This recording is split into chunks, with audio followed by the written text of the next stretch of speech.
Went there until 1945 when I graduated from Somerville High School. John, are there any special events that took place either in high school or elementary school that stand out in your mind? Well, one that really stands out is that, as you know, I started in 1941 in September, and on December 8th, the day after the Pearl Harbor attack, we were called into assembly and we listened to the famous FDR speech, the Day of Infamy. So that was an event. My last year of high school, my father died, dropped dead, waiting for a bus in Somerville on my first day of my senior year in high school. So that was another event in high school. There were others, of course. I always tell this story with Chickster and Dory because there was a year when we didn't have varsity sports, not varsity baseball anyway. And we had 3 teams that were in the finals. The Farmers, which included the students from Hillsborough and Branchburg and around surrounding area. And then we had students from Somerville and also from Raritan. And the playoff was between the Farmers and Raritan, and Chickster and Dory hit 2 home runs that day, well over 400 feet. And I always remind them about that. So that was an event. But, you know, the Thanksgiving Day football games, there were lots of events but I always tell that story. I continued my schooling when I returned from the Army after being at Fort Bragg and Germany and France. I returned in September of '52, and under the GI Bill, while I was working, I went to Rutgers University to earn my BS degree in business management, my certification as a school business administrator, my master's in education. All the while I was working at Johns Manville Research Center, first as an inventory clerk, then in purchasing and accounting and data processing. I was the cashier, and so on. And so counting schooling, I always envisioned that I have gone to school with combat engineering school, with quartermaster school, with diaconate schooling. I've gone, about half of my life I've gone to school. Certainly more than 40 years of my life. You mentioned before sports. What activities did you engage in that you recall? Oh, I engaged in so many activities. You know, I was playing baseball, playing softball, bowling. Yeah, my favorite games were baseball, softball, tennis, table tennis. I excelled in table tennis. And bowling, we had a team, I think I mentioned the Clippers. And we had a unique team, an outstanding bowling team. We used to go into tournaments into New York. On the team were Sonny Esposito, Sal Arena, Joe Rossi, and myself, and a couple of guys from Bound Brook. And we really excelled. One time we were in a league, Garden State Lanes, I think the Wingrens were running it on 206. We were so far ahead in the first half that they made the league into 2 halves. Wow. Anyway, and I have that trophy at home.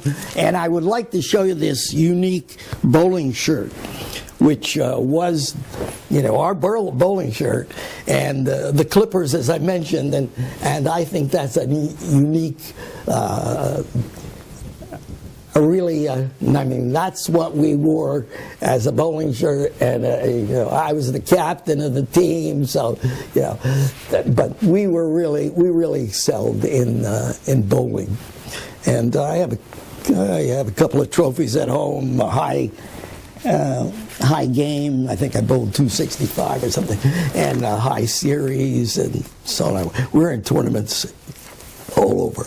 Were there other forms of entertainment that you enjoyed as well besides sports? Oh, yeah. Well, yes.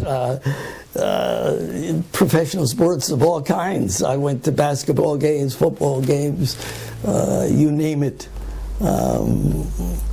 Table tennis, incidentally, I was the battalion champion in the Army in Germany, and I was the only singles champion of table tennis in the county in 1959. But yeah, I went to football games, baseball games. Professional sports have changed, as you know, and I know you're going to ask me that question, what the changes were. And, in professional sports, well, when we went to a football game, as you know, football players wore just leather helmets, no masks. When we played baseball, we didn't wear helmets or gloves or anything like that. And the integrity of the game has diminished quite a bit, in my opinion. Everything is commercialized, everything is money. We used to be able to walk into a football game when, at a Princeton game or a Rutgers game. Princeton, when Pat Sparantoni from Raritan was playing on the Princeton team, and Dick Kazmaier in the 50s, you used to be able to just walk into a game, and you can't do that today. I always talk about my entertainment. Of course, I used to go to all these professional games, but I used to go to Yankee Stadium. I think I've been there about 1,000 times in the old stadium, and used to be able to, for instance, money has been quite a big factor in professional sports these days. I always tell the story about how I bought a block of World Series tickets in 1947 for $28 for a block of 4 seats. They were standing room only. And the reason I bought standing room was, if you recall the old stadium, if there was an overhang, or you could start, and you wouldn't see a fly ball if you were back far enough or behind a pillar. So what I would do is buy a standing room only. So I'd get there about an hour and a half before the game. I'd pick my spot in the mezzanine stand right behind the plate. Perfect. I would see that. Well, the reason I'm bringing this up is $28 for 4 tickets. I went to the Mets-Yankees World Series, the first game of the series, and for 4 tickets, we paid $1,800.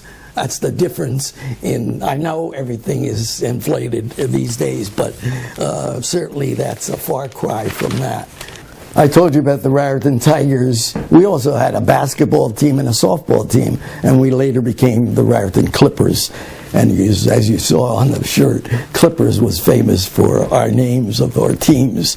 And when I returned from the Army in 1952, I played with White House in the Tri-County League because Raritan no longer had a team.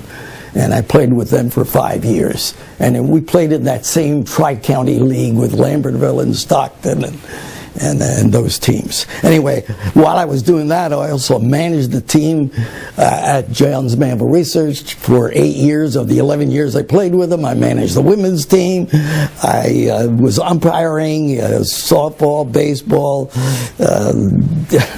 in senior leagues, and all the leagues. And then I coached in Little League and Pony League and so on.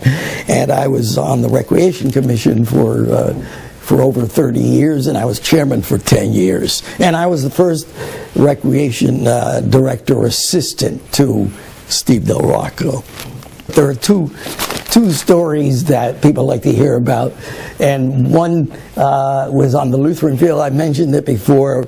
When a ball was hit on the Lutheran field and we hit toward 202, the ball was in play on Route 202, believe it or not. Now, that's over 65 years ago, but that was in play. There was no ground rule about it.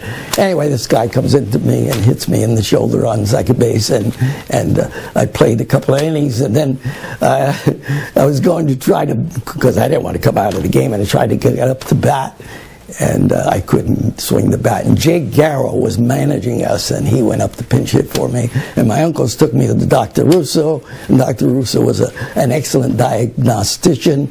He had no records or anything. You walked in the door, he'd say, "Oh," he lifted up my arm, "You got a broken collarbone." That's it. Another story is I had just been operated on. This is May of 1949, and on Frelinghuysen Field, and I had this big bandage on my knee because I wanted to play. So we're losing to Lambertville 10-0. I'm told to steal second base, 10-0. So I steal second base and I'm safe. Reno Zorzi comes out. John, you all right? Yeah, I'm all right. I was out. I couldn't play for the next couple weeks. Guess who the manager was? Bill Haley. Had me steal second base in a 10-0 game. But anyway, that's a couple of stories about what I was doing, everything. You name it, I was doing it in sports. But football. I didn't play, tag and tackle on the street. There are many institutions and churches here in Raritan. Which one of those churches did you attend as a child and still attend today?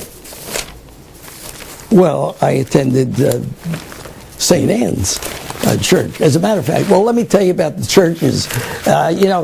We, first of all, the oldest church in town is the Third Reformed Church, of course, with the Frelinghuysen, the Reverend Frelinghuysen came here. The next came St. Bernard's Church, because after the Dutch came here, the Irish came to build the railroads and the canals and so on. So the Irish came, and St. Bernard's was the first Catholic church in the county of Somerset, and the first Catholic church, of course, in Raritan. After that came the immigrants, the Slovaks and the Italians. Well, they then established the St. Anne's Church, and next St. Joseph's Church, and then the Lutheran Church. Now, St. Anne's had this old wooden church built in 1906. I think we were established as a parish at St. Anne's in 1903. I believe St. Joseph's came in 1912. And it used to say St. Anne's, Italian, and the church, St. Joseph, used to say St. Joseph Slovak Catholic Church, and St. Paul's Lutheran Church, you'll read on the cornerstone even today, it says St. Paul's Evangelical Slovak Lutheran Church.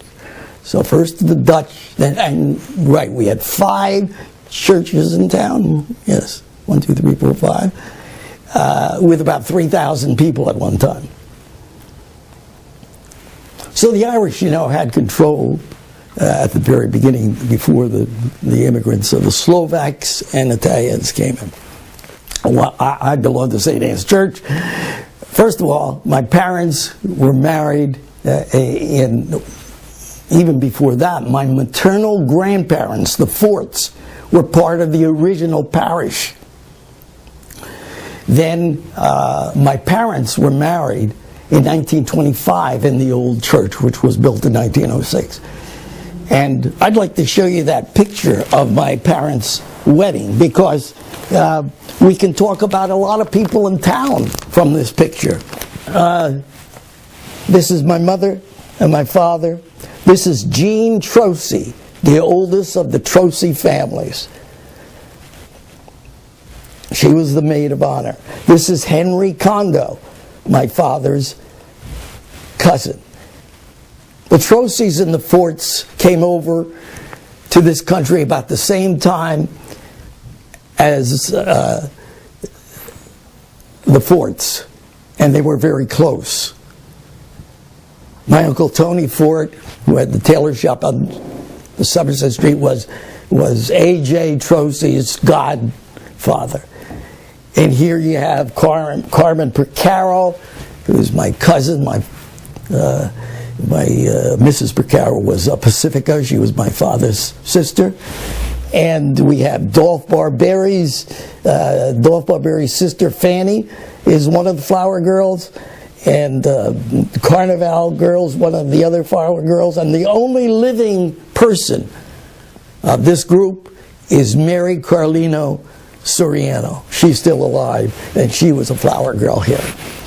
So this tells you a lot about, that's why I like to show that picture, because it shows you a lot about the different families in town. Now, getting back to me, I consider myself a member of the immediate family of St. Anne's Church. Why? Well, I think my mother was the first maid of honor too, and Mary Amoroso was very active in that church too. But anyway, why do I say that? I just told you about. Well, my brother and my sister and I were baptized in the old wooden church. That's where we grew up, and my cousin was the organist and choir director, Joe Memoli, for more than 50 years. My Henry Cartho was a trustee for my cousin for over 30 years. My uncle Rocky Fort was a sacristan for quite a time. My great aunt Luigi Natari was the caretaker of the altar and the church, actually the first sacristan, you might say. She was the leader of all of the women's organizations, and she was burned to death in church. I have been serving St. Anne's Church since 1935, when I was an altar boy. Later on, Junior Holy Name President, County Federation of Holy Names President. I've been active, as you know, because you started with me as a lector. I was a lector alone at the very beginning when we changed from Latin to English. I used to lecture 3 or 4 masses. Then I was a Eucharistic minister. And of course now I've been ordained as a permanent deacon since 1977. You know, that, and I'm still working as, I was in the first class of deacons, and we started going when Trenton Diocese, of course, Diocese of Metuchen did not even exist then. When we started in the early 70s, we had to go to Newark our first year because the Trenton Diocese was not set up for it yet. And I was in the first class of deacons, and I'm the only permanent deacon of that first class that is still active as a permanent deacon in the Diocese of Metuchen. What type of living did you do, John, after you graduated from college? What occupation did you go into? Well, okay, the first thing I did, got out of high school in 1945, I was working in my uncle's tailor and cleaner shop on Somerset Street, where the lamp store is right now. Yes. That was his building. And I worked there, and I also wrote for the Raritan Valley News. In fact, I even had my own column, sports side. But I also wrote other things for him, and that was for the first couple of years. In 1940, that was 45, 47, I started working at Johns Manville Research Center. I started as an inventory clerk, and then I worked in accounting and purchasing. I was the cashier. I worked in data processing and all kinds of different jobs there for 16 years, from 1947 to 1963. 1963, I was going to get into education and teaching, and I met with Bud Host up here, and he says, with that background, all you need is insurance, and you've got all the business background. Don't you know we have certified business administrators in our schools now by law, and so on. So I took the courses while I was working, and I worked for Nationwide Insurance as an insurance representative, claims rep, for about 14 months until I was hired at Hillsborough Township as their school business administrator and board secretary, school board secretary, in September of 1964. And I was there until 88, 24 years. Then I worked as an interim for a dozen or more different districts, because by law you need a certificated school business administrator, and when a business administrator leaves, they have to search for one, and they need somebody in there. And so you usually wind up being about 6, 7 months, 5 months it can be. And I was all over Plainfield, Highland Park, and then I was also a consultant for the State Department of Education, and also did some substitute teaching in Bridgewater when I retired. And I was doing substitute teaching, and for a couple of months I worked at Stearns in their men's shop, part-time. That's what I did. And until about 10 years ago, maybe not even that much, I completely said no more interim jobs, no more anything, because I've had my office in the rectory for the last 10 years, and that's where I would do most of my work now. We all know that over the course of the years that the board secretary job has changed, but we'll save that story for another time. Well, very briefly, I used to take home the minutes on Sunday night and read them over, because we had Monday night meeting. And, you know, in those days, as you know, from being in school, you know, it was ditto and then stencil and then, and you used typewriters. That's what's all changed. And, you know, if you made a mistake in the middle of about 50 pages, you had to do them all over again. You know, we don't have to do that now. And you talk to machines now and everything. John, during your course of living here in Raritan, there are many world events that have taken place, such as World War II, Prohibition. Could you relate how these might have affected or have affected your own life or your own family's life? Yeah, they affect me very much, because most of my friends are gang, so to speak. Not a gang of today, but a gang of fun, were a year or two older than I was. And so some of them were already in service before I graduated. My last year of high school was very depressing. My friends were gone. My best friend, Izzy Grasso, was gone into the service, and others from town, and my brother. And so it was a very unhappy time. And, you know, in my situation, in 1946, I was deferred from the draft. I mentioned my father dropping dead. My brother was in the Philippines. I was the breadwinner, so they deferred me. And I wasn't drafted until 1950, when the Korean War or conflict erupted. So I wasn't in the service. I was in the service in 50, 51, and 52 in Fort Bragg and in Germany and France.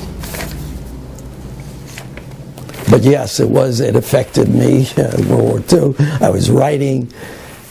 I was just a few weeks ago, I was given a 20-page letter that I wrote to Izzy Grasso, who was in Germany at the time in 1945.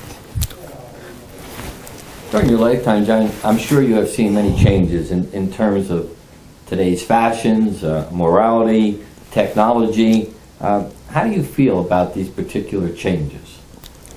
Well, a lot of them are for the good, of course, but some of them swing too far on one end of the pendulum. Now, as far as men's fashion is concerned, you know, the wide baggy pants, and the pants that bunch up on your shoes or drag under your feet, wide legs, and you know, I don't think it looks neat. And okay, the collar, open collar with no tie, it's fashionable, that's fine, but you know, I don't think you wear blue jeans with a formal jacket. I mean, I know, but you see it all the time. You see sneakers, no matter what the occasion is, and sneakers to me were not meant for formal wear. You know, I worked at Stearns, but I worked in my uncle's tailor shop. My uncle made clothes. He even made clothes for me. He used to take me to shops for my clothes. I used to have my uncle, a tailor who made clothes himself, take me. So I was quite cognizant about clothes. And so I am cognizant even today. Even mere basketball players, as you know, you officiate basketball games. I mean, they look like they're not shorts anymore. They look like they're I don't know. They don't look well to me. As far as women are concerned, I mean, all you see is backs and stomachs all over the place. And I was at 2 weddings in the last 2 weeks, and practically bare feet and tattoos with a formal attire and low cut dress. Some of it I don't particularly like it. As far as these gadgets are concerned, the cell phones and all these other things, I think they're very good for communications. But again, they are overly used and abused. Yes. I don't have email, so people get frustrated with me. And I answer them by saying I have a television, a telephone, and an abacus. I don't need all these other things. Maybe, I think they're good, but they're abused. And people, we need a course in school called Human Relations 101. People talk to machines and listen to machines, and they can't get themselves to talk to people and listen to people. And I think that's the bad part. John, do you have any recollection of any historical things that happened, significant events, I should say, in Raritan, like, for example, fires or floods that stand out in your mind? Fires. Well, I can recall a fire in the chemical plant across from the canal, because I lived on Dowdy Street and the soot was coming on our heads. I can remember there were so many fires, but I'm just trying to recall. I remember one just about 3 or 4 years ago. I was teaching this RCIA class in the rectory, or Rite of Initiation, Christian Adults, and this young lady comes in and she says, "I smell smoke in here," and I looked through. Nobody else was in the rectory except the students and myself, and I'm running around. There's no fire in the rectory, so I didn't know what to do. And pretty soon I looked out the window, there was smoke. Next door it was John Russo's house, and there was a big fire, and we were really excited about that on the streets. But that's one of the fires. Floods. I remember working at JM Research Center, and there was such a big flood in Manville that we had a hard time getting from Findor to Manville. Accidents, I've had many of them. I've talked about my broken collarbone. I also broke my elbow, and I had 2 accidents I like to talk about because it involves seatbelts. One accident, I was going to a diaconate meeting, and I was going up First Avenue under the railroad underpass, and who's coming at me but a police car? And it was Roger DeLynn, and I totaled the police car. Seatbelts. We didn't have our seatbelts on, neither one of us, and it was a bench seat, and I was able to slide across, or we both hitting our left front ends, we would have been seriously injured, but we weren't because we didn't have our seatbelts on. Going on Route 130 to a meeting, a school board meeting, or some meeting of school officials on 130 one time, I was in my, incidentally, that car that totaled the police car was a 74 Chrysler large car. And this one was a LeBaron, also a Chrysler, and somebody hit me from the rear, and I did have my seatbelt on, or I would have been through the windshield. Events in my life. Well, of course, my wedding was a great event in my life. I mentioned my father's death, but my wedding took place at Immaculate Conception in Somerville. And the big thing about it was that the whole choir, and my cousin Joe Memley was the organist, so all the choir came to Immaculate Conception Church, which was on the corner of Davenport and High Street in those days. And Carmela Orecchio was the soloist,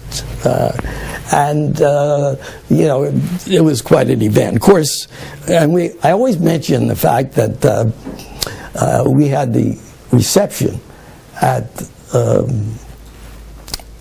Martinsville Inn. well, you're familiar with Martinsville Inn, but Joe Trozzi owned it at that time. Anyway, we had, the thing about it, it was 231 dinners, filet mignon, complete dinners, and drinks and everything for $1,100, and I always show that to the couples that I'm preparing for their weddings, and they're talking about how much money they need to spend. But that was, naturally, the main times in my life, my most enjoyable time was when my children were growing up. We went camping. They came to Yankee Stadium with me too, the ball games, and we were going to all these events. So they were special times in my life. I coached Little League. Now when my son was born in 1959, he's now a marketing supervisor in East Rutherford. And my daughter was born in 61. She's now a teacher at Franklin Township High School. So, and coached my son in Little League. Oh, a special event in my life, another one. While I was in the Army in Germany, I went to my cousins. I spent all Holy Week in Rome with my cousins, and on Easter Sunday morning of 1952, I was in St. Peter's Square right under the balcony where the Pope Pius XII came out, and I sent my mother an Easter message greeting from St. Peter's Square in 1952. So that was a great event in my life. On May 12, 1977, I was installed as president of the New Jersey Association of School Business Officials, and 2 days later, that was a Thursday, May 12, 1977, and 2 days later on Saturday, I was ordained a permanent deacon, and that was the headlines. Two honors heightens John Pacifico's life, and it was 2 honors within 2 days. So I thought that was significant.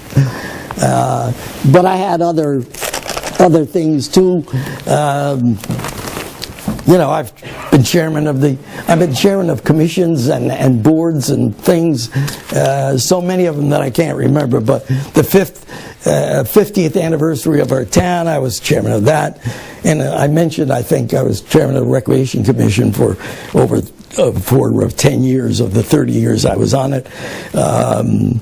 I think I mentioned the president of the Somerset County Holy Name Society, and also the Industrial Catholic Men's Club, and the Somerville Area Ministerial Association. But I want to mention the Somerville, the Industrial Catholic Men's Club, because it involved Johns Manville Plant, Johns Manville Research, Research Cottrell, and American Cyanomed. And we used to have, sometimes, Jim, about 500 men or more at a communion breakfast.